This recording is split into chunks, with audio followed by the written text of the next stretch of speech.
ভাড়া বৃদ্ধি অতিরিক্ত নেওয়ার কোনো নিদর্শন আমি এখানে পেলাম না, এবং আপনাদের সামনেই সেটা পেলাম না, আপনাদের সামনেই।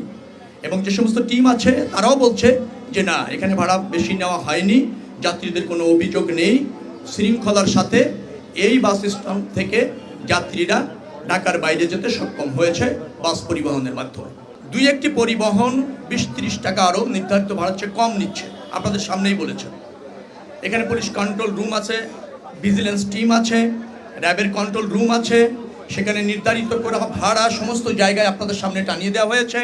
কেউ এর চেয়ে বেশি ক্লেম করলে সেখানে যদি কেউ কমপ্লেন করে সাথে সাথে ব্যবস্থা নেওয়া হচ্ছে। পুলিশের কন্ট্রোল রুম, ভিজিলেন্স টিম এবং র্যাবের কন্ট্রোল রুম বলেছে কোনো অভিযোগ খুব একটা তারা পাননি, খুব একটা ব্যত্যয় এখানে ঘটেনি, নির্ধারিত ভাড়া নেওয়া হচ্ছে এবং বাসগুলি যথাসময় ছেড়ে যাচ্ছে, যাত্রী কোনো হয়রানির শিকার হচ্ছে না। এখনও পর্যন্ত যারা বিভিন্ন রুটে কিন্তু অ্যাভেলেবেল টিকিট আছে, কয়েকটা রুট আছে যেখানে টিকিট অলরেডি সোল্ড আউট হয়ে গেছে। অর্থাৎ নির্বিঘ্নে নিরাপদে ঈদযাত্রা যারা বাসে যাচ্ছেন তারা এখান থেকে এনজয় করছেন, কোনো হয়রানি অথবা কোনো বিড়ম্বনার শিকার তারা হচ্ছেন না। কোনো সময় ফিরতি গাড়ি যাত্রীর চাপে কাউন্টারে সে আসতে পারছে না, ধরেন এই গাবতলীতে আসবে, তো হিমায়তপুরের ওখানেই যাত্রীরা সেই গাড়িতে উঠে পড়েছে, তাকে যেতেই হবে। তখন এরকমভাবে অনেক গাড়ি গিয়েছে, যাত্রীর চাপে যাত্রীরা উঠে পড়েছে, সেই রুটে চলে গিয়েছে। যাত্রীরা জানে ওই গাড়িটা কোন রুটে যায়, তারা জানে, তাদের জানা গাড়িতে উঠে পড়েছে, তখন এরকমভাবে গিয়েছে। সেখানেও কিন্তু ওইভাবে যাত্রী উঠার পর 200-100 টাকা বেশি নেওয়ার চেষ্টা হয়েছে অথবা নিয়েছে, এটাও সত্য। কিন্তু তখন ওই মাঝপথের থেকে এভাবে উঠে গেলে আমাদের মনিটরিং করতে অসুবিধা হয়।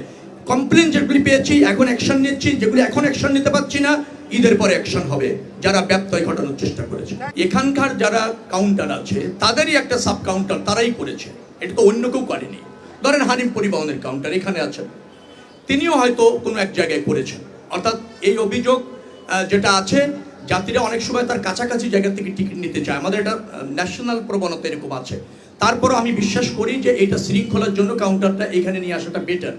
তো আমরা এই ধরনের কাউন্টার যেগুলি আছে পরবর্তীতে চিন্তা করব এবং মালিকদেরকে অনুরোধ করব যে তাদের কাউন্টার যত্র অলিতে গলিতে যে কোনো আবাসিক এলাকায় অথবা কমার্শিয়াল এরিয়ার মধ্যে না রেখে বাস কাউন্টারে তারা কাউন্টারগুলি যেন নিয়ে আসে। তাদের একটা সময় আমরা বেঁধে দেবো এই আপনার ঈদের পর, এবং এটা আমরা এর পরবর্তীতে খুব স্ট্রংলি মনিটরিং করব। 15 তারিখ রাত 11টা থেকে গণপরিবহনে পর্যাপ্ত ফুয়েল দেওয়া হচ্ছে।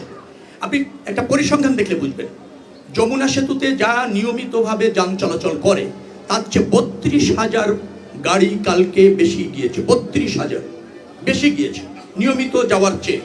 তো তারা তো সব অ্যাভেলেবেল ফুয়েল পেয়েছে। এই যে রাস্তায় আপনারা দেখছেন লাখ লাখ গাড়ি চলাচল করছে, সবই তো ফুয়েল পাচ্ছে। তো ফুয়েল 15 তারিখ রাত থেকে গণপরিবহনে অ্যাভেলেবেল আছে। আমি এখনো পর্যন্ত ফুয়েল নিয়ে কোনো কমপ্লেন পাচ্ছি না। আর কেউ যদি পেয়ে না থাকেন ফুয়েল, আমি মনে করি এখন তো খুব ইজি হয়েছে, আপনি কমপ্লেন করতে পারেন, আপনি হটলাইনে ফোন করতে পারেন। আমরা সেটা দিয়ে রেখেছি পরিবহন ক্ষেত্রে 16107 আমাদের হটলাইন নাম্বার আছে, 999 আছে। আপনি ফোন করবেন বা পুলিশ কন্ট্রোল রুমে ফোন করবেন, আমাকেও ফোন করতে পারেন, তারা ফুয়েল পেয়ে যাবেন তাৎক্ষণিকভাবে। গণপরিবহনে ফুয়েলের কোনো ঘাটতি স্বল্পতা নেই।